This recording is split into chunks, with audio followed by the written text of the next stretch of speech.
జోహార్ గద్దర్ అన్న. ఇంత తొందరగా 1 ఇయర్ అవుతుందని ఊహించుకోవడానికి కూడా చాలా ఇబ్బందిగా ఉంది. గద్దర్ అన్న అంటే పోరాటం, ఎక్కడ కష్టం ఉంటే అక్కడ గద్దర్ అన్న పాట మరి ఒక ఉద్యమ స్ఫూర్తిని, ఒక ఆలోచన, ఆవేదన, ఆవేశాన్ని గుడిస్తూ ఆ సమస్యల పరిష్కారం కోసం తన పాడిన ప్రతి పాట మా అందరికీ కూడా స్ఫూర్తిదాయకం.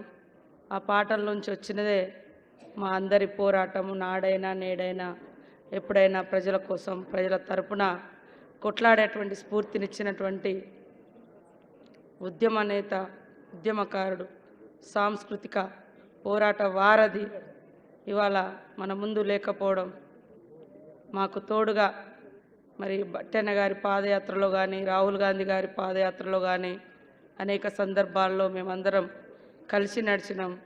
అసెంబ్లీలో కూడా మేము ప్రతిపక్షంలో 5గురం ఉండి పోరాడుతుంటే బట్టెన్న గారితో వచ్చి ఎప్పుడు మాకు సలహాలు సూచనలు ఇస్తూ 5గురమే ఉన్నామనేటువంటి భావన నుంచి ఇట్లాంటి నేతలు మాకు తోడుగా ఉన్నారనేటువంటి భరోసా అనేక సందర్భాల్లో ఇచ్చింది గద్దర్ అన్న.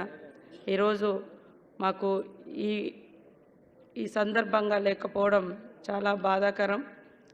ఈరోజు ఇక్కడ ఉద్యమకారులు, ఉద్యమ సహచరులు, ఆయనతో ఉద్యమంలో పాల్గొన్నటువంటి వాళ్ళు, ఆ భావజాలంతో బంధుత్వం ఉన్నటువంటి వాళ్ళు ఈరోజు ఈ సంస్మరణ సభను జరుపుకోవడం అనేది చాలా ఒకరికి బాధ అనిపిస్తుంది. బట్ మనం అందరం మళ్ళీ ఈ రకంగా కలుసుకునేటువంటి వేదికను కల్పించిన మన గద్దరన్న కుటుంబ సభ్యులు వెన్నెలక్క, అదేవిధంగా సూర్యమన్న, విమలక్క గారు, కుటుంబ సభ్యులందరికీ కూడా ఎప్పుడు మరి ఈ యొక్క ఉద్యమ సహచరత్వం అనేది, బంధుత్వం అనేది ఎప్పుడు ఉంటుందని తెలియజేస్తూ మేమందరం కూడా ఆయన మాకు ఇచ్చినటువంటి సూచనలు, సలహాలు, పోరాట స్ఫూర్తి, ప్రజల తరపున, పేదల తరపున సమస్యల పట్ల అంకిత భావంతో పనిచేయాలన్నటువంటి ఉద్దేశంతో ముందుకెళ్తామని తెలియజేస్తూ జోహార్ గద్దర్ అన్న, జోహార్ గద్దర్ అన్న.